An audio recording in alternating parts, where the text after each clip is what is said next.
Spanish giant club বার্সেলোনায় যাওয়ার গুঞ্জনের মাঝে বায়ার লেভারকুজেন ছাড়ার ঘোষণা দিয়েছেন জার্মান ডিফেন্ডার জোনাথন টাহ। আগামী জুলাইয়ে জার্মান ক্লাবটির সঙ্গে চুক্তি শেষ হচ্ছে ২৯ বছর বয়সী এই ফুটবলারের।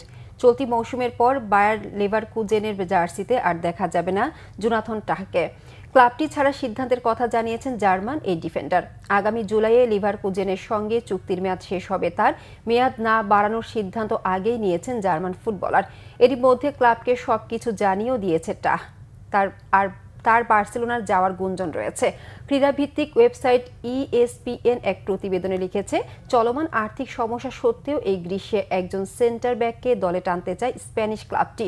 টাহের সঙ্গে তাদের যোগাযোগ আছে বলেও খবর বেরিয়েছে। ২০১৫ সালে লেভারকুজেনে যোগ দেন টাহ।